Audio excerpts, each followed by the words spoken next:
turunannya benar-benar curam, bisa mungkin sekitar 45 derajat tingkat kecuramannya, dan licin.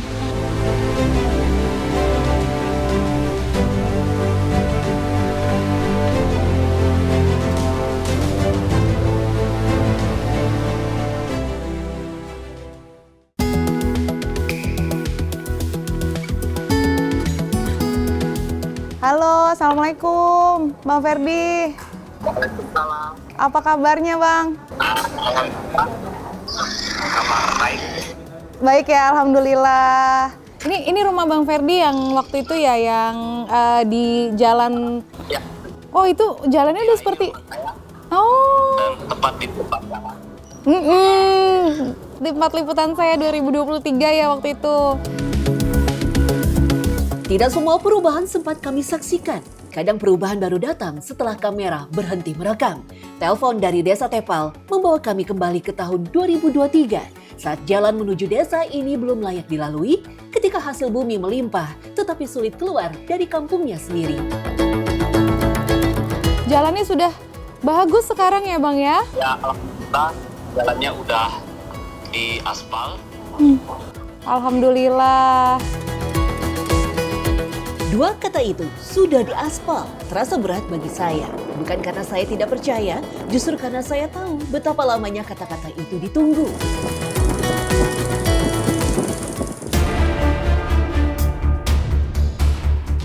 Juni 2023, kami datang ke Desa Tepal untuk pertama kalinya. Dan apa yang kami temukan di sana membuat kami sulit tidur selama berhari-hari. Beberapa pekan sebelum kami tiba, sebuah insiden kebakaran melanda salah satu desa di kawasan Batu Lanteh. Sehingga pada hari itu, kantor kecamatan disibukkan dengan aktivitas menyiapkan bala bantuan.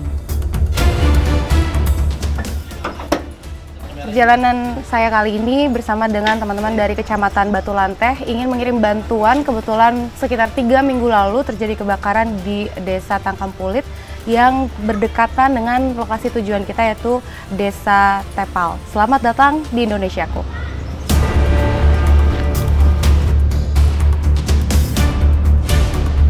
Kabupaten Sumbawa memang bukan nama yang asing di peta Nusa Tenggara Barat. Tapi Desa Tepal, desa yang tersembunyi di balik perbukitan Batu Lanteh, adalah nama yang belum banyak orang kenal. Ada 6 desa di Kecamatan Batu Lanteh dan Desa Tepal adalah yang terjauh. Bukan hanya jauh secara jarak, 35 km dari kantor kecamatan, tapi juga jauh dari perhatian.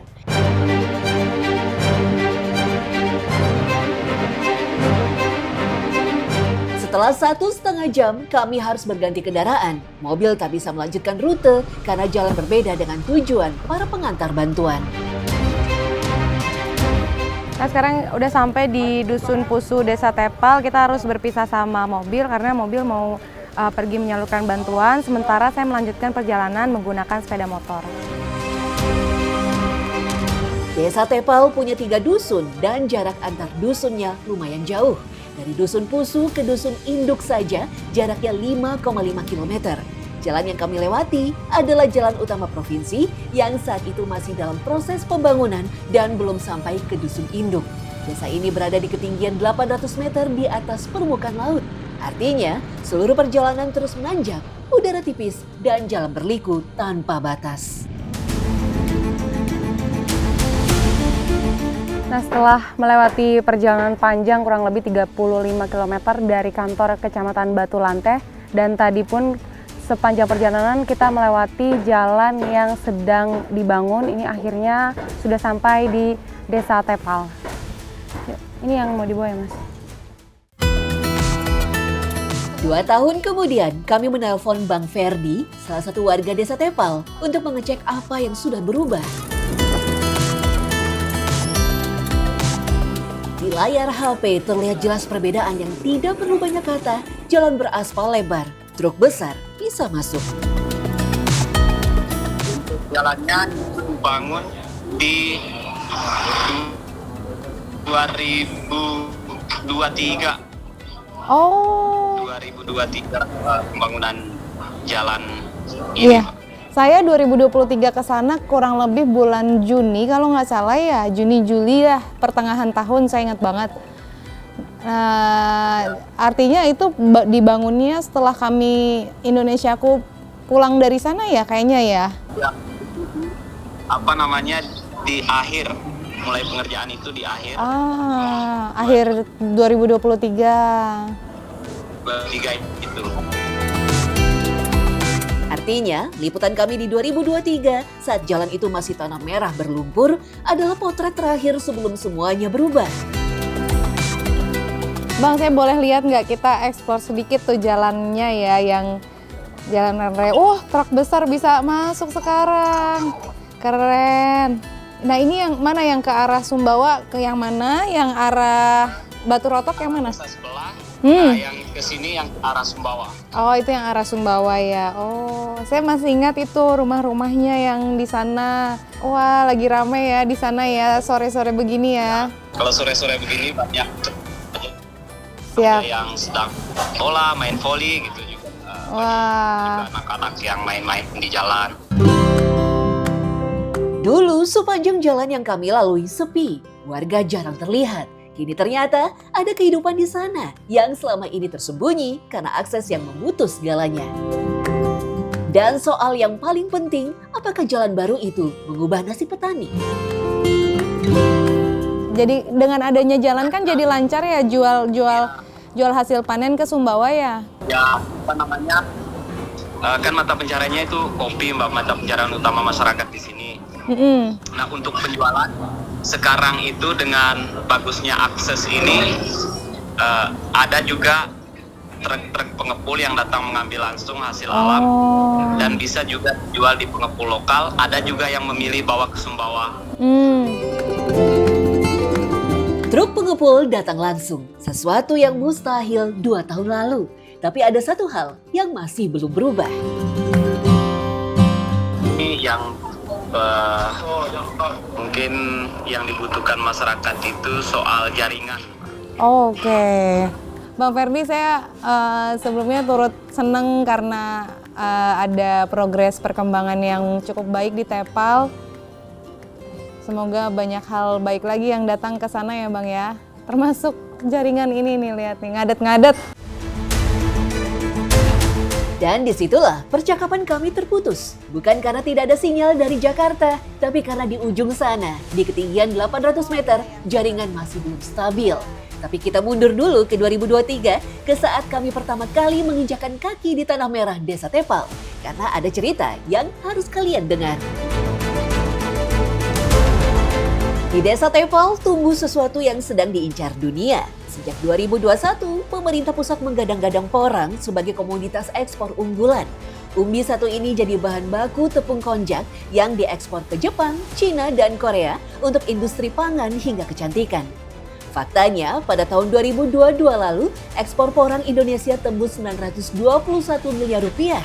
Pembeli terbesarnya dari Jepang dan Cina. Sementara di Desa Tepal, porang hanya dijual Rp4.000 per kilogram.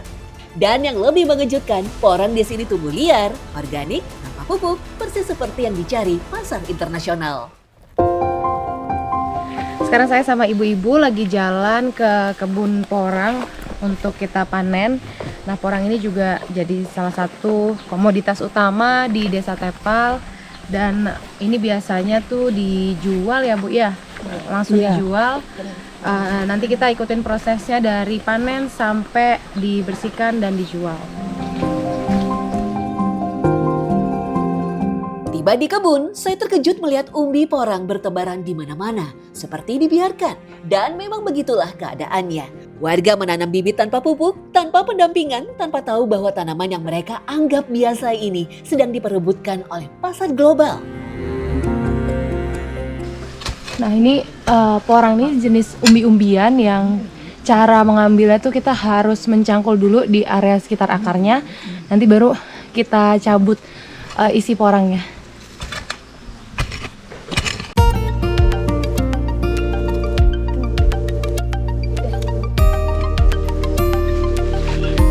Nah, kayak gini kita dapat yang sama batangnya nih, baru aja dicabut isi porangnya. Setelah ini nanti mau dibersihkan dulu. Berat juga ya Bu? Nah ini kita potong dulu batang porangnya. Porang yang tumbuh organik mengandung glukomanan lebih tinggi dibanding yang ditanam dengan pupuk kimia dan justru lebih bernilai tinggi. Tapi warga Tepal tidak tahu ini. Dan ada satu hal lagi yang perlu diketahui, porang punya racun di bagian getahnya. Jika salah pegang, tangan bisa gatal parah. Nah, kalau megang porang ini harus hati-hati supaya nggak terkena racun yang ada di bagian getahnya. Bagian getahnya tuh di bagian atas ini, makanya kita harus megangnya seperti ini. Boleh Bu, berat banget nih, besar. Wah.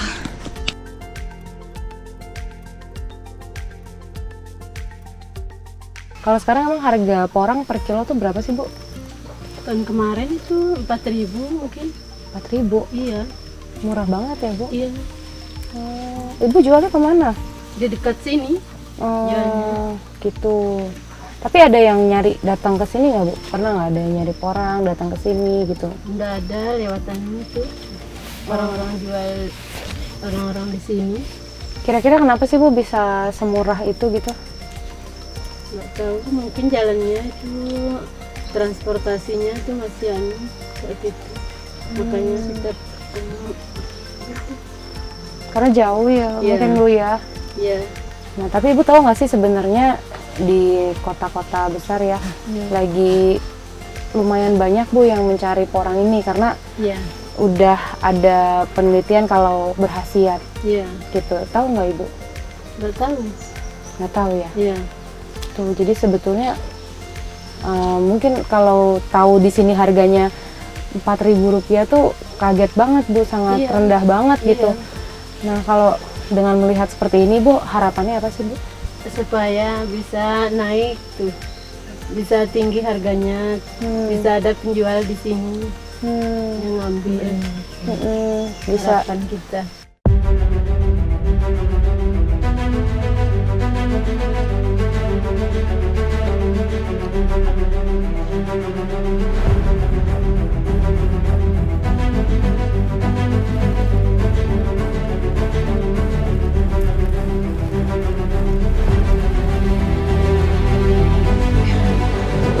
Sekarang sudah bersiap bersama bapak-bapak. Ini porangnya udah dimasukin ke karung. Kita mau bawa untuk jual keluar dari desa Tepal. Keluar dari desa Tepal untuk menjual hasil panen bukan perkara mudah. Kami langsung disambut jalur setapak yang amat curam, jalan penghubung antar desa yang kondisinya jauh dari kata layak. Jalan yang kami lewati saat ini merupakan jalan penghubung antar desa dari Tepal menuju desa Bau, dan ini bisa dilihat sendiri jalannya setapak, kurang lebih ada 8 km perjalanan kami seperti ini. Gerai motor dengan muatan 24 kg di jalan setapak berliku bukan perkara sepele. Saya berkali-kali hampir tergelincir. Belum lagi BBM saat itu sedang langka, harganya melonjak cukup tinggi. Nah, bisa dibayangin ya, jarak dari sini ke desa Batu Dulang tempat menjual porang ini lumayan, berjarak sekitar 8 km, dan kondisi sekarang itu BBM sedang langka. Tapi nggak ada pilihan lagi, hasil porangnya tetap harus kita jual keluar. Istirahat dulu Pak ya. Usai 1 jam berjuang di jalan 8 km, kami akhirnya tiba di pengepul desa Batu Dulang. Inilah perjalanan yang setiap hari harus ditempuh warga karena tak ada pembeli yang mau masuk ke dalam desa Tepal. Akhirnya sampai juga di perkampungan, jarak 8 kilo yang harusnya bisa sekitar 20 menit aja. Ini kita hampir sejam di jalan. Dan ini udah tinggal parkir motor ke tempat penampungannya.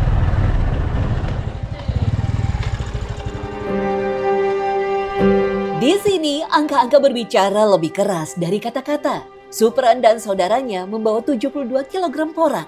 Harganya Rp4.000 per kilo. Itu adalah hasil negosiasi yang tetap gagal. Total kotor uang yang didapat hanya Rp288.000. 3 motor, masing-masing 4 liter BBM untuk berangkat dan pulang. Total pengeluaran BBM saja itu mencapai Rp180.000. Sementara keuntungan bersih yang didapat hari itu hanya Rp108.000. Itu pun harus dibagi 3. Itulah harga dari sebuah jalan yang belum diaspal. Assalamualaikum.